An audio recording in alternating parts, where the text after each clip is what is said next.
Hey, welcome. How's it going, everyone?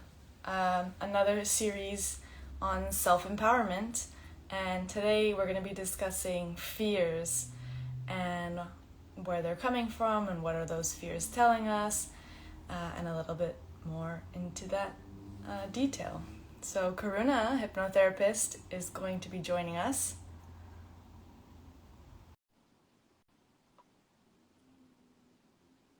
How's everyone doing?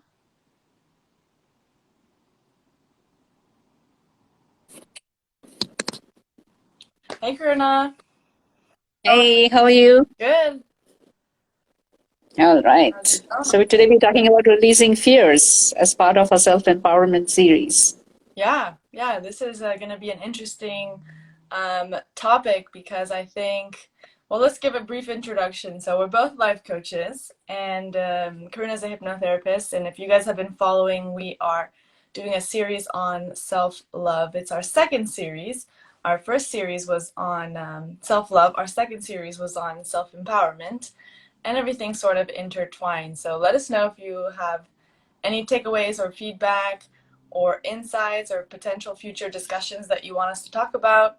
But we're all following along the theme that if you start with loving yourself, then you move on forward to the self-empowerment and anything is possible. And like we always say, life is a play, and how can you sort of use that to your advantage. But today we'll be talking about fears and what that sort of means and how we handle them and deal with them.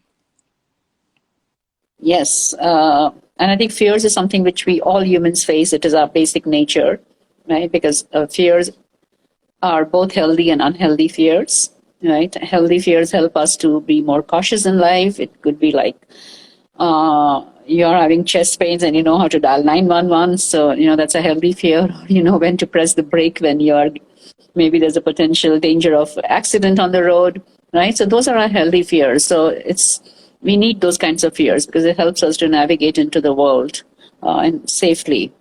But then there are a lot of unhealthy fears, right, which are limiting us, limiting our growth, limiting our ability to reach our highest potential. And those are the fears that we need to see how we can get over them. Right? And I think fear is FEAR, which to me is false evidence appearing real, right? Because fear seems so real. And yet, if we look back in our life and we really observe all the fears we had, maybe many of them never came to fruition, right? Because they never really happened, but they were holding us back at that time. So I think fears is something that is a necessary part of living, and yet we need to know how to handle the energy of fear when it is healthy and when it is not healthy, right? And the underlining reasons, Julie, you want to talk about what could be causing fear? Yeah, and I just want to share too, my coaching style is very much let's use all of your tools and all of your feelings and all of your emotions and all of the doubts and everything that's coming up to your advantage because I think the question is always, how is something serving you and how is it not serving you? And so when you think of fear, you think of fear is serving you to some extent and it's also not serving you to some extent. So how can you, go about your everyday life with that awareness of when is it serving me and when is it trying to tell me something and when is it, not serving me and it's just slowing me down or making me repeat a certain pattern. Um, so I think an example of that, for example, is if you're trying to, be big, play big, go out there and make, changes and bigger decisions in your life, there may be that fear that comes up, and that fear is probably something that's trying to protect you, or it's a pattern that you've had in the past, and being able to differentiate between, okay, what is it protecting me from? Maybe it's rejection, maybe it's failure, maybe it's the fear of not being validated by others, judgment. And then on the flip side, maybe that is just fear of excitement. You really are passionate about this thing that you want to go out there and do it, but there's this fear of you're not sure yet. So it's always like the balance of the two, and that's why I love the integration piece. on one hand it's serving you, and on the other hand it's not. So how can you figure out how to make both sides kind of fit in and work for you? Yeah, and I think it all stems from being aware first. Self awareness is the first stage of everything, actually. So becoming aware, because many times when we are in the hold of fear, we may not even recognize we are in fear, but there is something that will make us start becoming too busy trying to do something else. It's a subconscious way of trying to run away from your fear, keeping yourself super busy doing some certain other things. Or it could this nagging feeling of anxiety that goes on within you. That is another way the fear might present itself. Or it might be just this paralyzing feeling. Sometimes you feel paralyzed, you can't move, you feel stuck, right? Because there is something within you which is like feeling very fearful. And I think in this day and age where there is so much pandemic going on, there is so much fear. So many times fear could not even be yours. It could be fears that you have picked up from others. And being an energy healer, I know that very well, right? That we pick up energy from others, whether you're empath or not. As an empath, you'll pick up more. But if you're not an empath, you're still picking up energy from around you.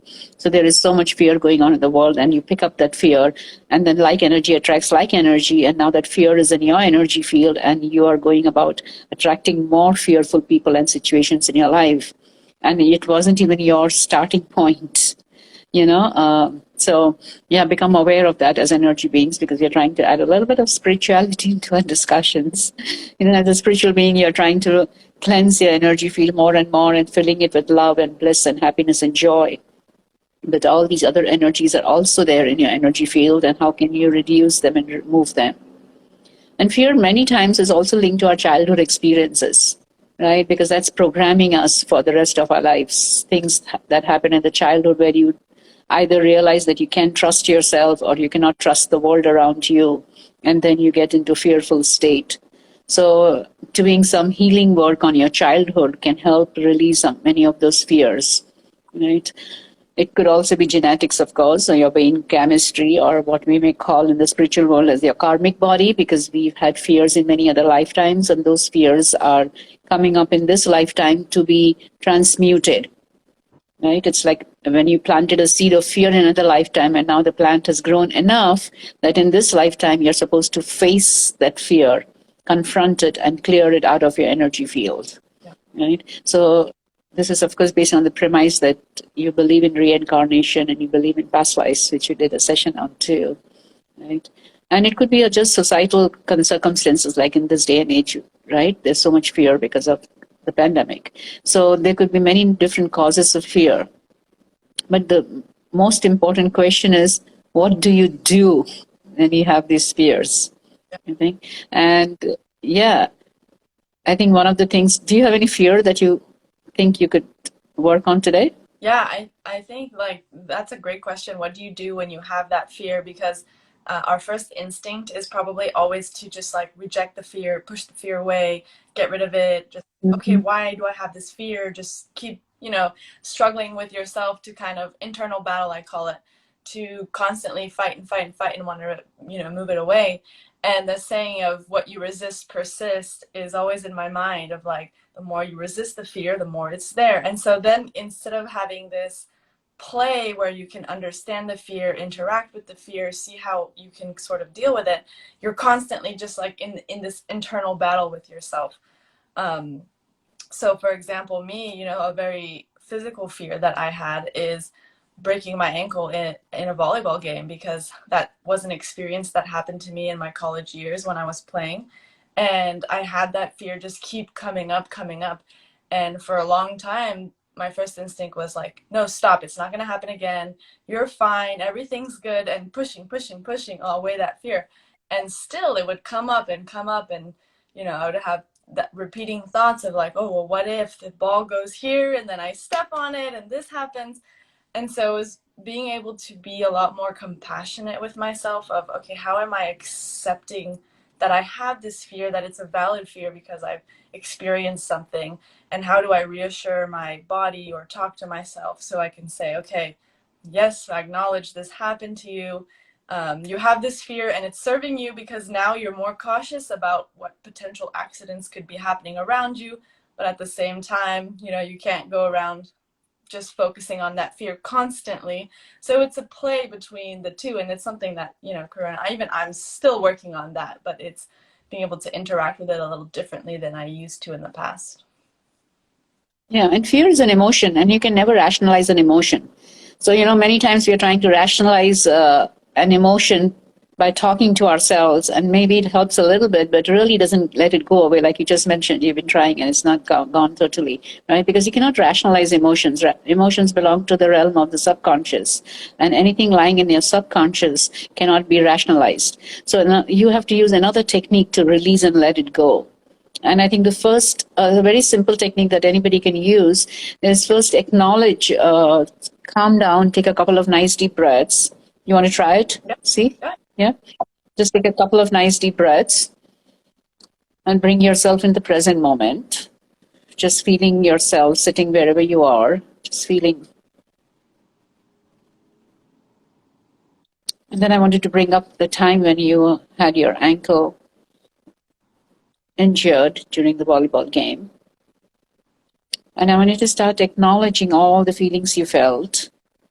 Yeah, I felt the pain. I felt my ankle twisting. I felt, oh, my career is gone. And all the different things that you felt. So that is one of the things we have to do when an emotion comes up. Instead of trying to run away from the emotions, we want to be present with that emotion, right? So you want to be present around that time and acknowledge the fact that you had that emotion. And then you need to talk to yourself about everything that you're feeling. Not only with your thoughts, but with your body too. Yeah, I can feel this fear. Where do you feel the fear? In my stomach. In your stomach. Okay. Acknowledge where you're feeling it in the stomach. Notice what is happening in the stomach. Is it clenching up? Is it feeling tight? What is going on with your stomach? Talk to yourself and tell everything that's happening in your body.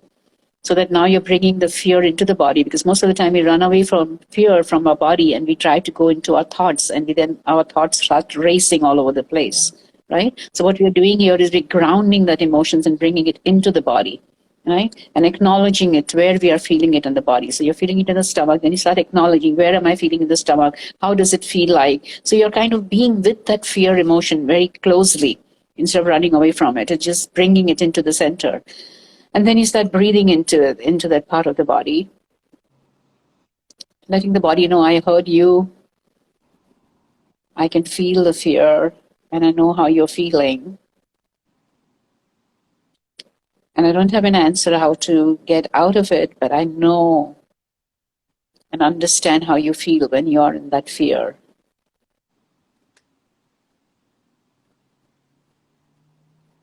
And then I wanted to imagine, say, a pink color. Pink denotes love. And imagine your stomach being filled with this pink color. It's like letting each and every atom in your stomach know that it is loved, irrespective of the fact that it's going through an experience. You still love it very much.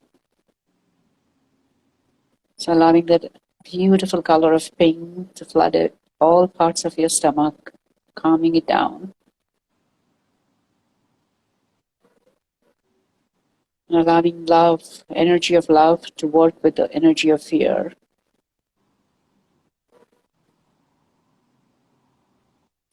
Letting your body know that it's all right, that experience is over.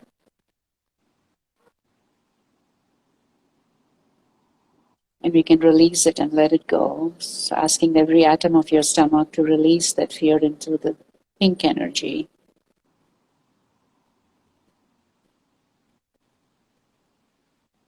Letting you know it's okay. It really is okay. And letting those stomach elements know that you love them very much.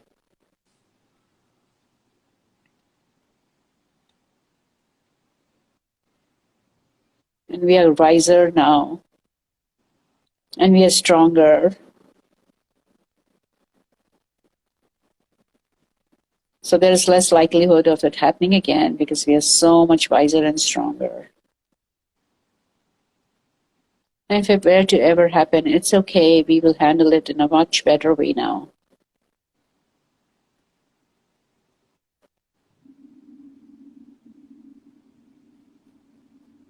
So acknowledging, scanning your body and seeing is it anywhere else that you feel the fear. And then breathing in love to all the spots of your body and breathing out all the fear. Exhaling the fear, breathing in love.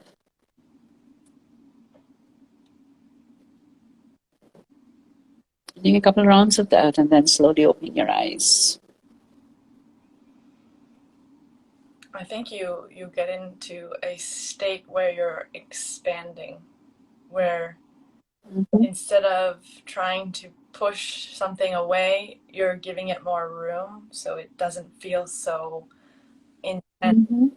Um, that's how I sort of experienced it. Yeah, good. So see, this is like one of the simple techniques in which we can work with it. It's not that the fear may have totally gone away, but you've reduced the power of that fear, right? Because the fear was creating turmoil and chaos in your life, and now you've taken the power away by allowing it to calm down and know that it's okay. And you're doing it in a not by rationalizing, you're putting an energy, a pink energy, for example, and allowing that energy to do the work. And then you're using your mind a little bit to talk to it, but more or less, it's the energy of love that is going to help calm it down, right? So every time it comes up, you can calm it down. So that's the first step. It's a step of becoming very aware that you have a fear, right? And then working, looking, calming yourself down, taking a couple of nice deep breaths, and then looking at the underlying belief systems. You know, when you're in a calm state, you can look at it. What is it causing this fear? What are the beliefs that I have, right? So it could be like fear of rejection, and you might kind of think about it, and you're like, oh yeah, in childhood this happened, and therefore I felt rejected at that time, and that feeling was so strong, of feeling rejected and not being heard, not being seen. And I understand that now, you know, and kind of working through that. You don't have to solve the problem immediately, but at least if you start working through it, you kind of subside the power little by little, right? And if you've been through some trauma in your past, in your childhood or in the past, then maybe you need to take some professional help, right? Because that person can really help and teach you some techniques of how to mitigate that energies and transcend it, right? But fear is something that we all are going to experience many, many times in our lives, because that's one of our ways as human beings to grow. It gives you an opportunity to grow, actually, because when you look at your fears, it's actually letting you know a part of you that is holding on to something that you don't need to hold on to anymore, right?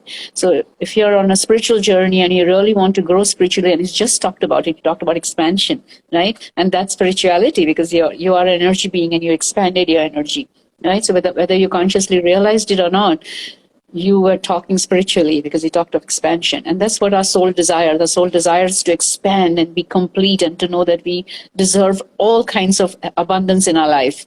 And what is restricting us from enjoying that abundance could be fears, right? One of the main important things that restrict us, because of which we don't take action.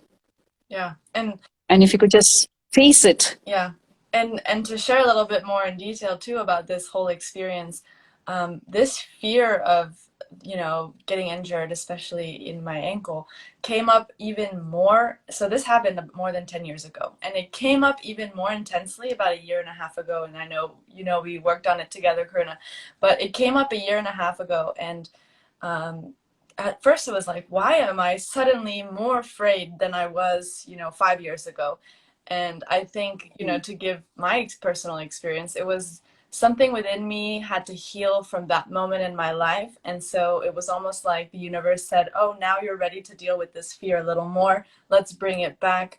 And it was a tough time in, my life, because it was bringing up all those fears and bringing up all those emotions that came from a time in my life that were very difficult.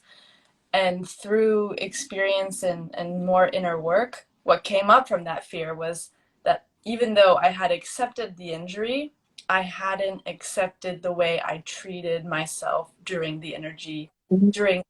injury, and how I wasn't so compassionate with myself. I was just kind of upset that, oh, your career's over in the volleyball world, and all of those things that I thought were healed, they came up again. And that's where the fear was leading me to. So had I not listened to the fear, and had I said, fear, be quiet, I'm fine, I'm not going to break my ankle again, had I not listened to that, I wouldn't have gotten all of the insights and the breakthroughs that actually I needed to go back, heal myself, forgive myself, be more compassionate, and just acknowledge that I'm letting go of a piece of my life at that time.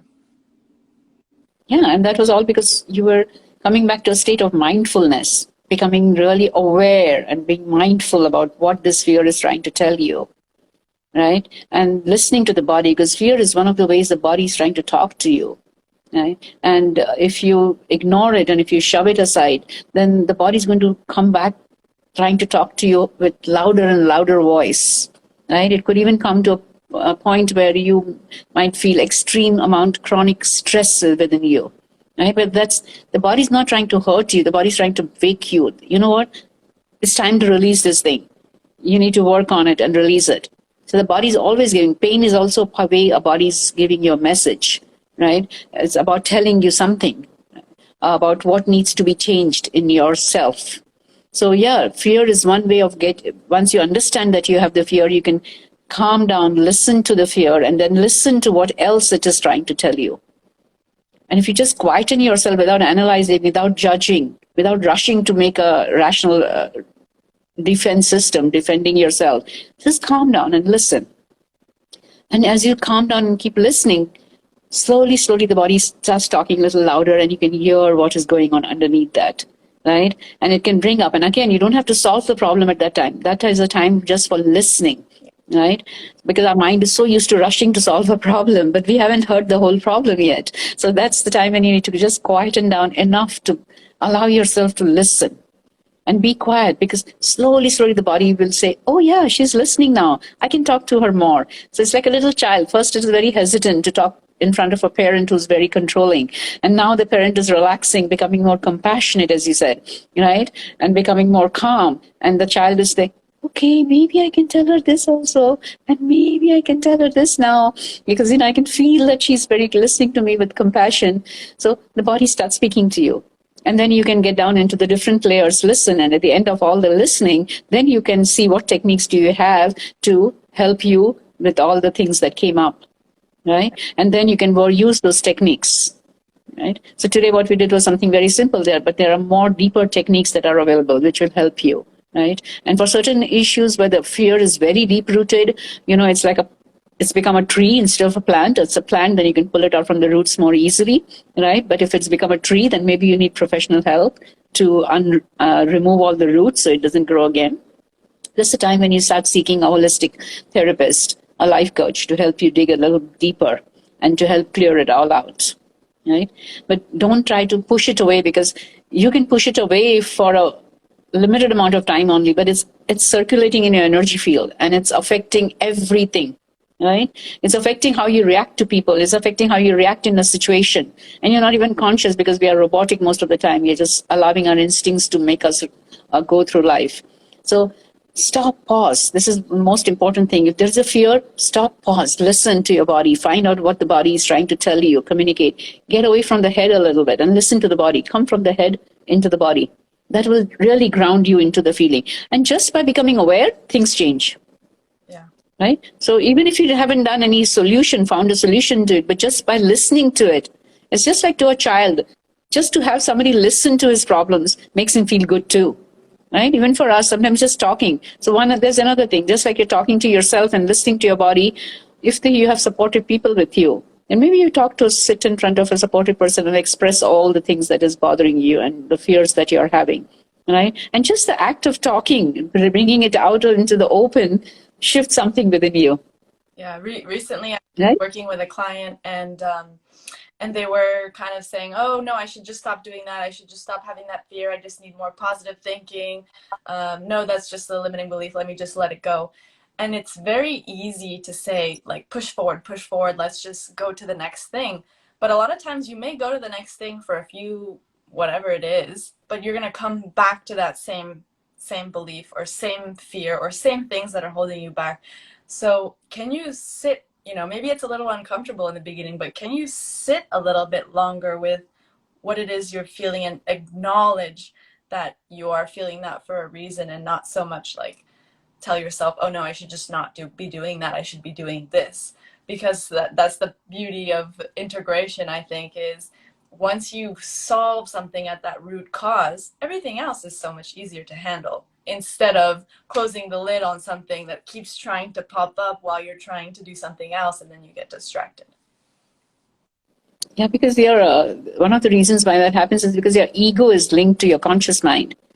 And the ego doesn't like you delving deeper because it loses control. So the ego will say, yeah, you understand this problem. Let it go. Let's move to the next one. Right? And that's the danger of our journey in life, is because we try to push away a lot of things. It's like, you know what? I already know about this. Can you teach me something else? Yeah. Hey, yeah, you know it with your mind, but you really don't know it from deep within you. Right? So I do that with my clients so many times. They're saying, yeah, but you know, I'd heard this many times, but right now, I just know it more differently. Yeah.